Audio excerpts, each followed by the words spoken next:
presentation is titled Beyond the Welfare State, and so I have 3 guests this time. If you were here before, we have Shona Robison, she's the MSP, and then I also have Dave Hawkey, and he's from the IPPR, and then Ailsa MacKenzie from the Poverty Alliance Trust. So welcome. Can I ask you to give us a little bit of background? Shall I start with Ailsa first? Sure. Tell me about what you do. I'm a trustee for the Poverty Alliance, which is a campaigning organisation. Poverty Alliance runs Challenge Poverty Week, runs the Living Wage campaign, and has started the Living Hours campaign as well. Signs up people to be members of those organisations. Alongside that, I'm also the Chief Officer of the Pyramid at Anderston, which is a community-owned asset, which has been in existence as that for about 3.5 years. So we've spent most of the time dealing with the pandemic. We serve around 6,000 households in an area of Glasgow which is very mixed and very diverse.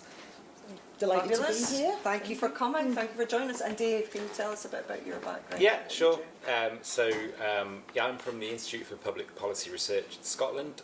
So we're part of a UK-wide think tank, and we style ourselves as the preeminent progressive think tank.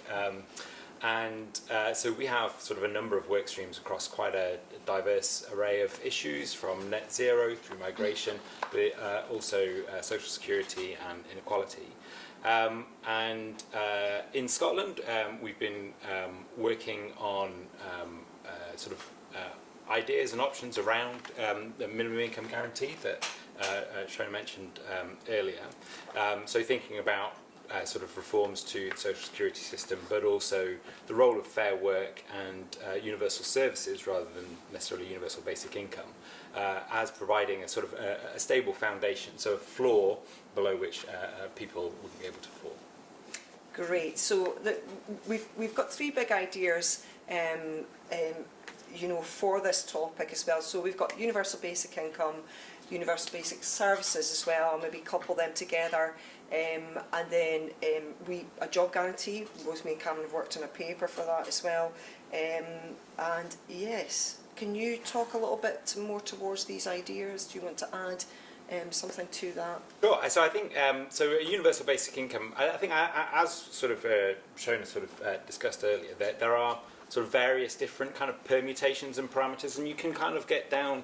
As you know, I know economists love to get down into the weeds of sort of some quite sort of arcane differences between different options.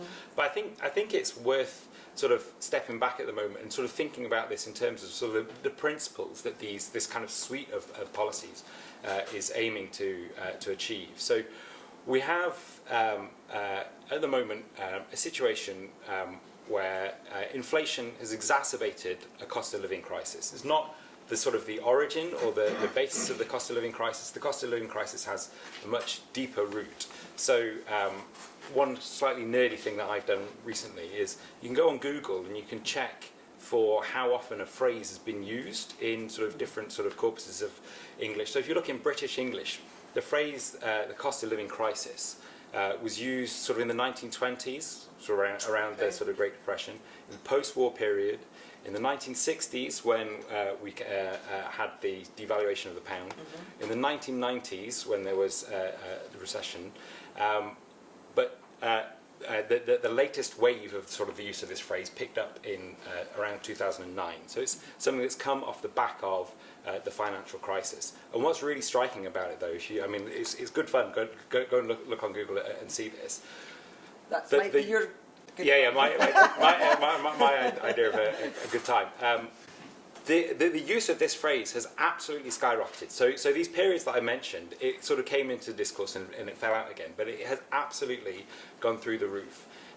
And you can see the reasons for that. So we have the financial crisis. Off the back of the financial crisis, the UK government made a decision to impose austerity on the population and the economy, which has really sucked out the financial resilience of people who either rely on the social security system, either sort of temporarily or sort of for their own circumstances on a longer term basis. But not only have we had the financial crisis sort of prompting this discussion around a cost of living crisis, but Brexit also saw another sort of acceleration in this as that created fears around what that was going to do to the economy. Obviously, COVID has been absolutely sort of appalling, and we've seen that sort of in the statistics and the burden of COVID in terms of the disease burden and the mortality being much higher in low-income communities. And now we have Russia's invasion of Ukraine, creating the problems in the energy market, and that is putting further pressure on everybody. And I think the reason to go through that litany of issues is that these are enormous sort of global phenomena that are sort of affecting Scotland and everybody else around the world. But they're affecting, particularly sort of in terms of the issue of poverty, a population that has had that sort of that financial resilience and that social security sort of pulled out from underneath it, and that's what we're sort of aiming at a minimum income guarantee, is that recognition that these shocks come from anywhere, and you know, in some predictions these shocks may be coming sort of with greater severity or greater frequency, but either way we need a system that actually recognises that and puts those stabilisers under people so that people are able to live a decent standard of living and not be so exposed to these shocks. Absolutely. Ailsa? I think I see it on a very personal level.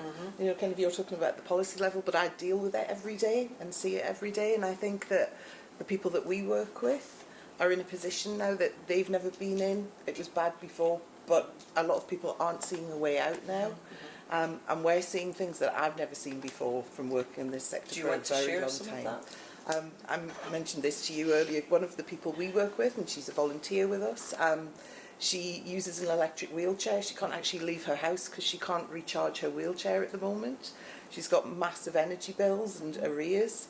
So it stops her volunteering, leads to further isolation. She can't even visit her doctor at the moment.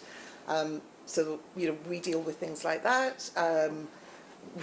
We know that somebody had malnutrition on their death certificate in Scotland in 2023.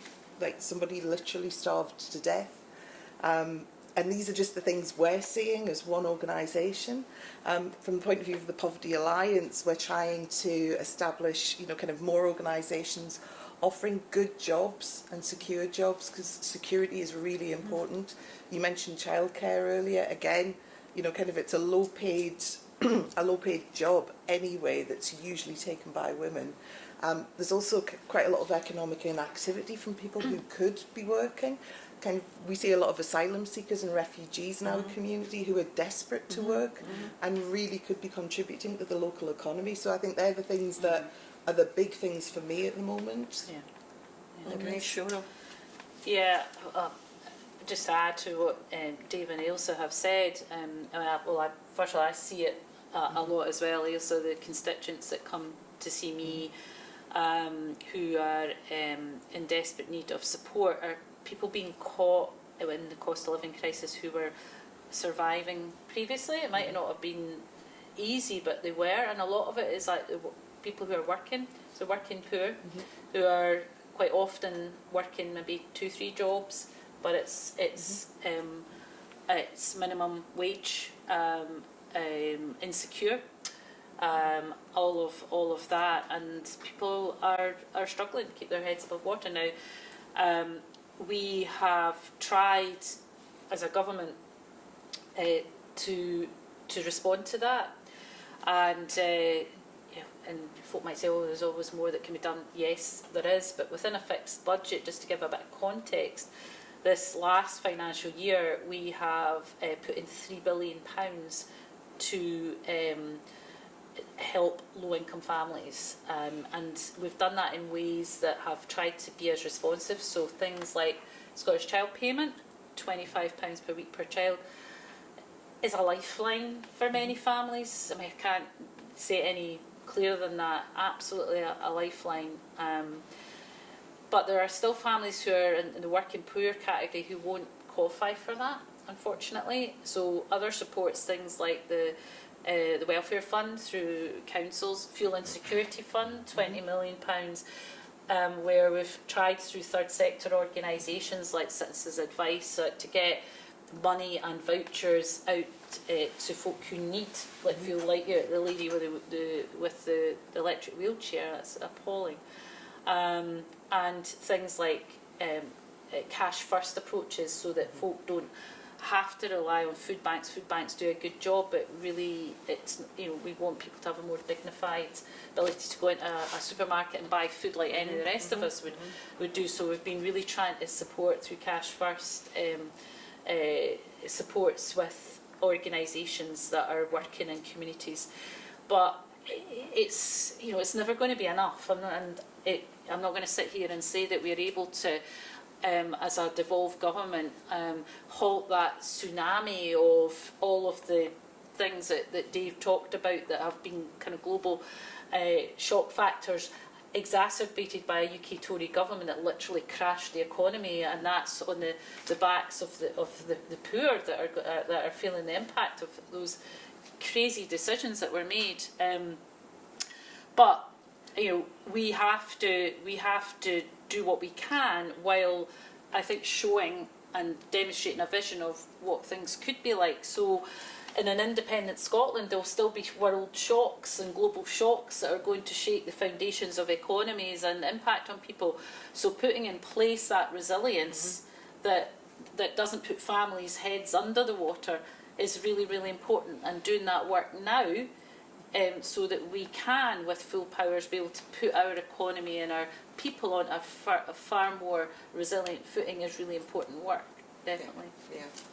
The issue of climate change affects.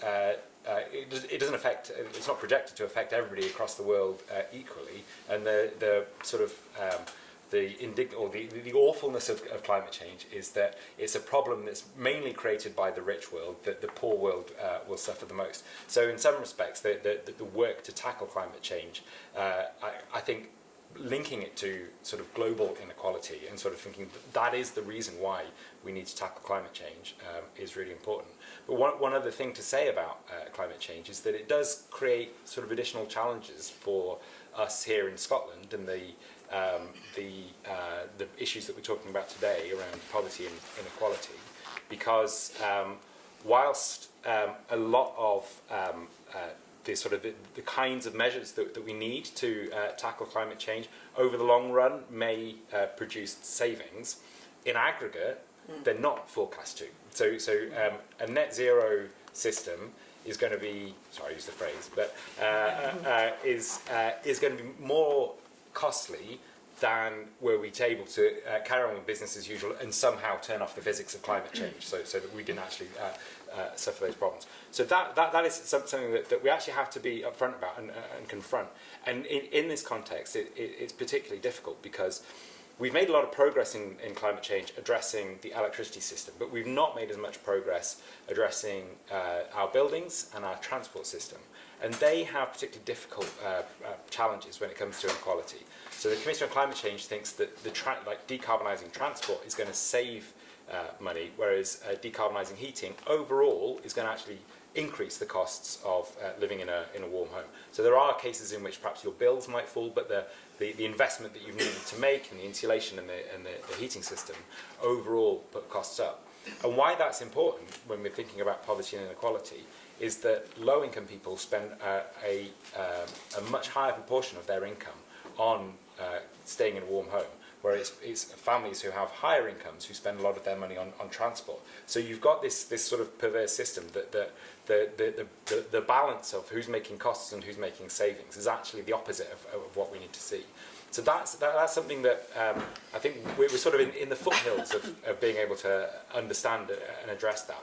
But again, I mean, bringing it all back to the idea of a minimum income guarantee, if we were able to set that basis and say a minimum income is based on what it is that families need. So if you know the need to stay warm, the cost of that increases, then the minimum income increases as well. Yeah. And so you don't have a situation where we're having this sort of trade-off and we're struggling to deal with how do we decarbonise at the same time as deal with fuel poverty. The minimum income guarantee, I think, is a really important sort of tool in the armoury to solve that problem. And Ailsa, do you want to make a comment? I think because I see things, again, kind of on a personal level for people that, you know, kind of, a lot of people don't even get net zero that I work with, so now trying to kind of term it as something else would be really difficult to communicate with them anyway. I think we have issues about kind of running buildings and stuff where people are, and trying to create community solutions to this is really difficult as well. I would like to see more community-based solutions if we could make them, but right now we're in a position that we can't even do that, and the fuel poverty is the immediate issue to deal with, for sure. Yeah. And Shona? Yeah, I mean, for me, it's less about the language we use and more about what we do and get public buy-in and societal buy-in for the changes that we need to make. So Scotland has led, certainly within these islands, and is recognised globally actually for the work and the world-leading work we've done around climate change and reduction in emissions within the confines of a population of 5-point-something million people. But small nations can sometimes lead by example in a way that larger nations can't. So we have recognised that if we don't make further changes, we're going to fall short of our target. So the changes lie within key areas of heating buildings, transport, energy and agriculture. But let's just look at the political reality here of, you know, all political parties will say, we all support climate change reductions, we all support net zero, we all support taking tough measures to act on these. But when it comes to the specifics, look at the reaction of political parties on things like, the deposit return scheme, on congestion charging, on workplace parking levies, and so on and so forth. So they'll say, yeah, we want to do that, but as soon as anything specific is raised that might annoy some people, no, that's a terrible thing, we can't do that, and and that's a real problem if we can't get some sort of political consensus. If we don't change and don't act, we're going to kill the planet. Now, you know, politicians tend to, you know, push things down the road, but we can't push things down the road. We're going to have to face up to our responsibilities and our bit of the planet and what we can do here, while trying to take part in global movements to persuade others to do the same. So there are going to be some tough things under those headings that I said earlier on that are going to be put in front of the public here to say, these are the things that we're going to have to change all the way we live our lives, about the way we use our cars. How do we incentivise people into public transport? So it's actually more cost effective to use public transport than using cars. That's a big change. Heating buildings is a big one as well. So if we're going to move towards net zero systems like air source pumps, etc., we have to make sure that we don't push more people into fuel poverty, because those systems are more expensive to use, particularly when energy costs are what they are, or indeed in the social rented sector, that installing them puts people's rents up to a position that they're unaffordable. So I've made it very clear that we cannot, the red line for me in doing this has to be that we do not exacerbate fuel poverty for those who are on the lowest income. So these are things that are really, really difficult. And we also have to be ambitious. So I was really pissed off, I think would be the best word, that when, you know, the UK government, when they announced their carbon capture schemes, completely ignored Scotland when we have been at the cutting edge of carbon capture technology. And our First Minister eyeballed Rishi Sunak across the table at a meeting they had, where she said, you need to guarantee us that we will be one of the carbon capture sites. And he gave her that guarantee across the table and said, yeah, Scotland will be there, and we've been completely omitted from the list. And you think, so there's the respect agenda. So we ain't going to get any favours from anywhere else on any of this. We're going to have to do this ourselves, and if we had full powers, clearly we could do. I don't need to tell this audience that we could do far much more. But you know, we are ambitious even within the powers that we have. I've heard you talk about income income guarantee and universal basic income, but we're dealing with supply side inflation at the moment, so the costs are going up massively. So I'm thinking simplistically our income guarantees would need to go up similarly to be able to match those. But I'm also hearing that corporations are price gouging at the moment and taking the opportunity to take massive profits. So if we're increasing our income, are we not just funding those? I also read recently about a care home, which over the last 2 years, a poorly performing care home, has taken £600,000 out of its business through dividends and loans. So again, if we're paying for those things, are we not just paying for that excessive profit? And I wondered, should government be more involved in the provision of those services? Shona. So three pillars of reducing poverty are clearly employment, reducing costs, and then supports. So the point about reducing costs is a really, really critical one. And those three pillars all have to sit together. So you can't resolve poverty in a country without addressing all three of those, and you have to do that in balance. And that's what our plans have been trying to do. The point about the public and private sector is a good one. And I'll be honest, there are some areas of services that I think that better sit within the public sector. There's a big debate to be had about social care and where that sits. You couldn't do that overnight, however, because the private sector through many years have essentially now dominate the care home and nursing home sector. Local authorities have reduced their presence in the care home sector. So we have some quite big questions to ask ourselves about what does the future of social care look like. It is one of, you could have a whole one of these, I think, around what is the future of social care. In the short term, it has to be about stabilising the sector in terms of trying to be able to attract more people into work in the sector, and that's about addressing terms and conditions, and there's a lot of work going on to do that. But the ownership issue is important.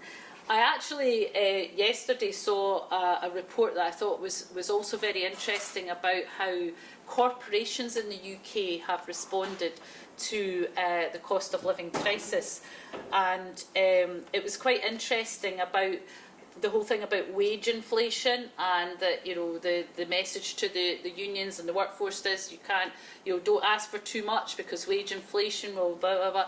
But you look at how corporations have behaved, and actually they've not been investing when interest rates were low. They haven't been doing the things that would have been the good things to do when the sun was shining in order to prepare for a rainy day. What were they doing? They were giving their shareholders bigger dividends and payouts. And you think, well, wait a minute, that is not how you would want corporate Britain, or indeed in an independent Scotland, corporate Scotland to behave. But the levers that you would need to address that are the big economic tax levers that we don't have here under devolution. But there are ones you could deploy in that situation if you wanted to moderate how corporations behave in terms of their profits and what they do with their profits.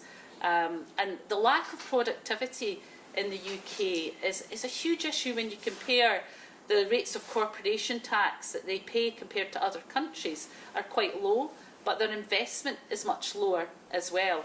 So there's something that is off about how corporations behave, how big business behaves in good times and in bad times as well, that I think would be worth a whole analysis of its own. I'm sure you've probably got your own views about that, but I just thought it was really interesting how they, the juxtaposition of what we tell the workforce compared to how the corporations themselves behave and what they do with their profits. So working back the way now, so Ailsa next and then Dave. You didn't mention the third sector at all there with the public and private sectors, and I think there is a lot more that the people like me who work in the third sector could do and have more community owned and led, like kind of within communities, really serving. That's what I would really like to see, creating good jobs for people as well. Yeah.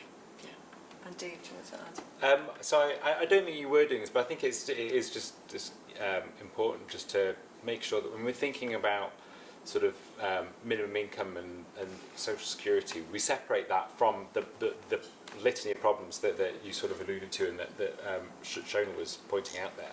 So you could think of the social security system and payments and increasing the generosity there as being something that's inflationary. But you could think about that with any kind of government spending. If you're spending money that you're not sort of matching with taxes, and as Shona was talking about, we do have sort of large parts of the economy that are arguably under-taxed at the moment. Just a question about sort of like the energy aspect of things and how, like Shona said, about independence being the route to having more powers with our energy. And I'm concerned about the direction that the SNP went with the wind farm licences, that I don't think that was a wise decision for like the long-term security of Scotland's energy. I think, with oil being a big part of the 2014 referendum, wind is the future, we could have that. And I don't know, I would like to know what the SNP's long-term plan for our energy would be. I don't know if there was problems with Westminster that stopped you from owning the wind. I'm not sure. Okay, so I think that's definitely for you, Shona. Yeah, there are absolutely limitations around what we can do, because a lot of the levers around energy policy are not ours, and a lot of the powers are not ours.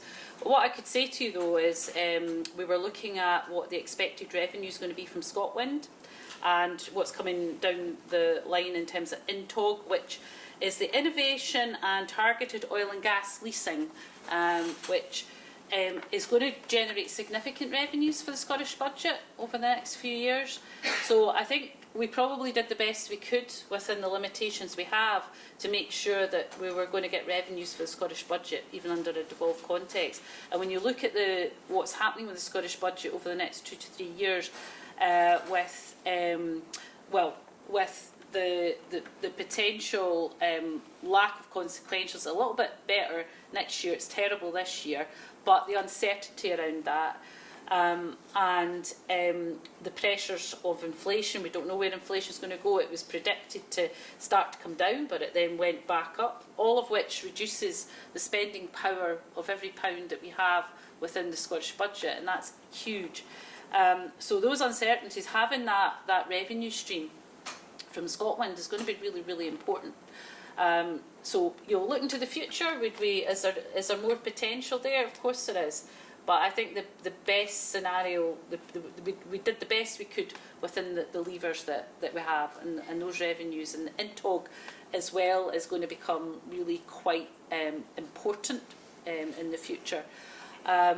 Energy policy in an independent Scotland, well, aren't we a lucky nation to have the natural resources that we have and the opportunities that we have? And I think when you look at the renewable generation at the moment, it is huge.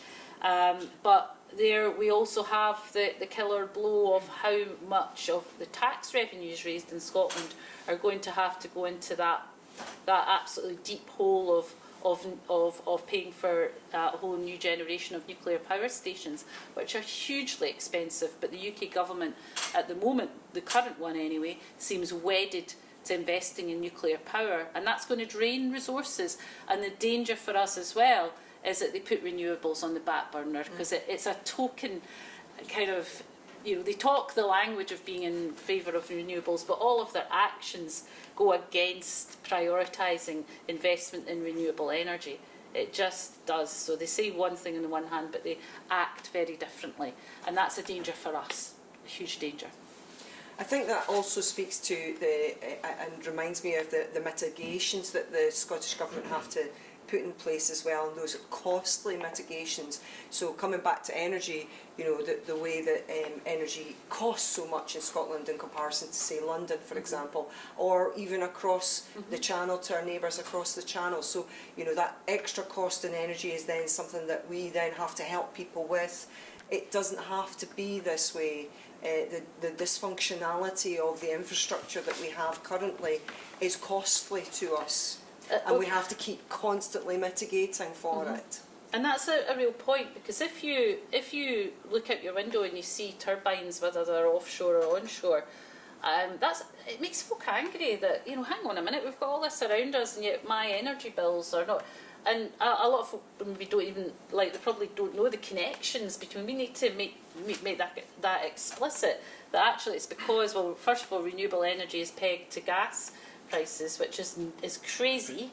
So that needs to be disconnected, so that, you know, the price of renewable energy is actually reflected more in what people pay. So if you're moving towards, you know, if you're moving towards 100% green energy production, that's reflected in the prices that people pay, because it's not connected to the current system, which.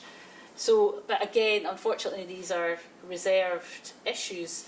The connection prices as well for, you know, renewable generation, trying to get them onto the grid is really, really challenging as well. So, a lot of potential there if we could just remove these blockages. Yeah, and there's another mitigation, quite famously, that you perhaps have too many bedrooms.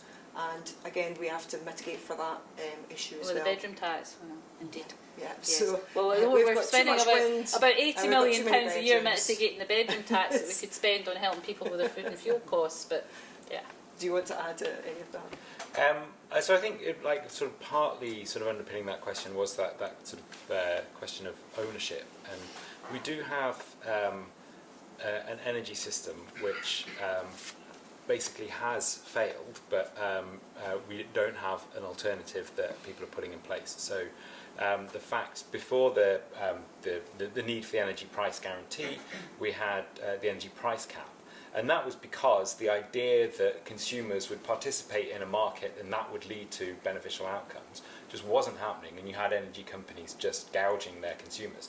So the price cap was put in place to stop them doing that. It's quite interesting if you look at actually what the price cap does, what Ofgem does, is it works out, well, what is it that an energy company really needs? What is the sort of, what could we set out as, you might call it the minimum income that an energy company needs, and let's set a system that sort of underwrites that and guarantees it. So you've got something that looks like a minimum income guarantee as part of the economy, and so what we're advocating for is something like that elsewhere as well. Quite an interesting. Yeah. Do you want to add to that, Ailsa? Not really. No, okay, that's fine, that's fine. I have a question, another question from Pauline. Yeah, it was actually going to be directed at Ailsa, because I think this is an interesting conversation of how it actually addresses urban poverty as well, and whether you feel that these conversations about green energy or wind farms and poverty and, you know, community benefit clauses actually reach into areas of pockets of poverty that you're facing and what you're seeing. They don't at the moment, they really don't, but they could, because there are some local community-owned energy schemes, and I would like to see more of those, but they're on such a small scale at the moment that they're not really making a difference. And I think what you said about, you know, people don't realise that, I think there's a massive education gap about how people understand this in lots of different ways. They, you know, they, like you say, they see the turbines and they wonder why they're paying tons more for their energy, for example. So I think there are things that we can do as organisations to educate communities, and I think there are more opportunities for community-owned energy schemes as well, but it's going to take a long time. It's going to take a very long time to get to that point. Would you agree we're moving to a new discourse, rather than focusing on ratio targets of debts and deficits, perhaps to really focus on the issues of the wellbeing economy?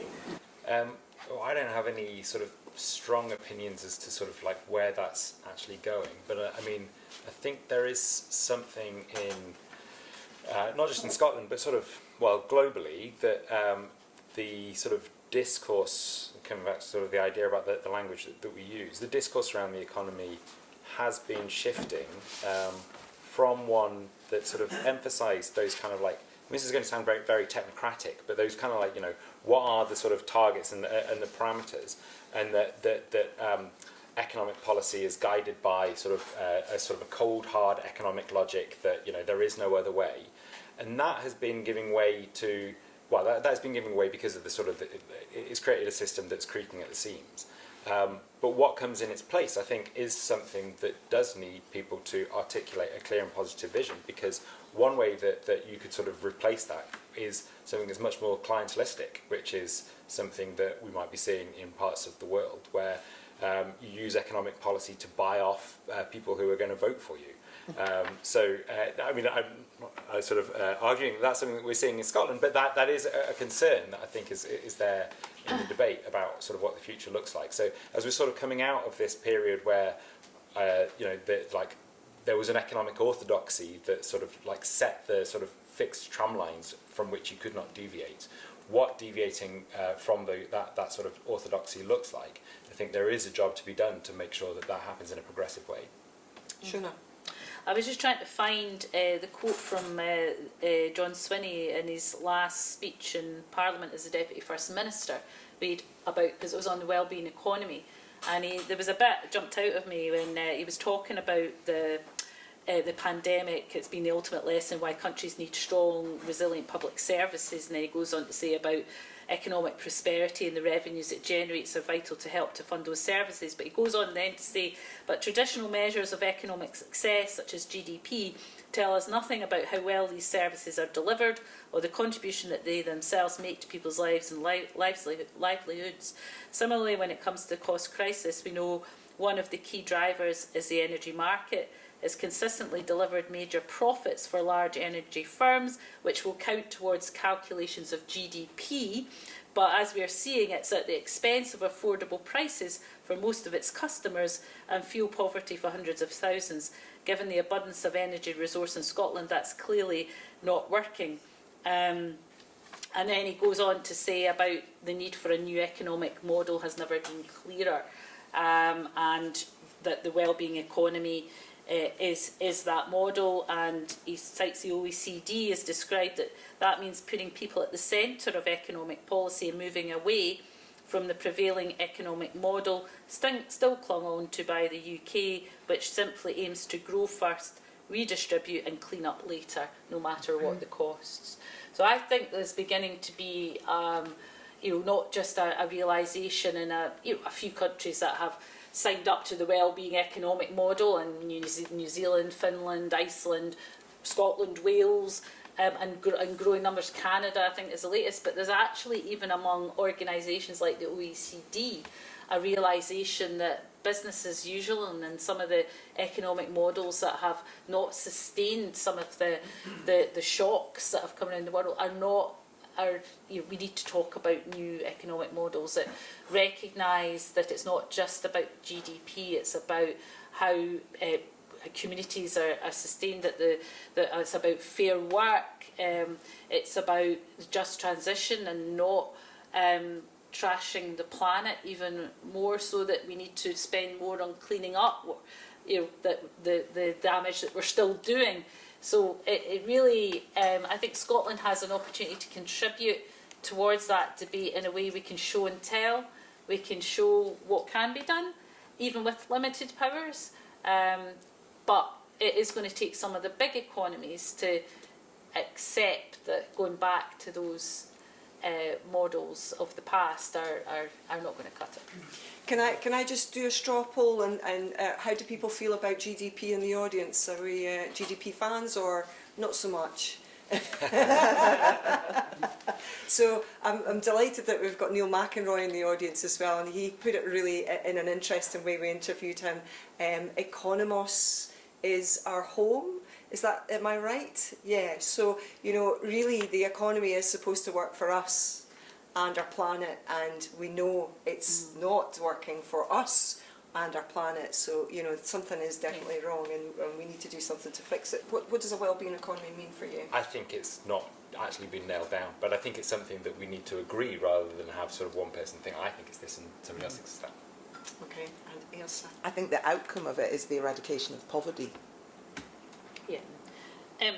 So prosperity for a purpose. We want the country to be prosperous and do well, but it has to be for a purpose, and that is, the well-being of communities and families, and not trashing the planet.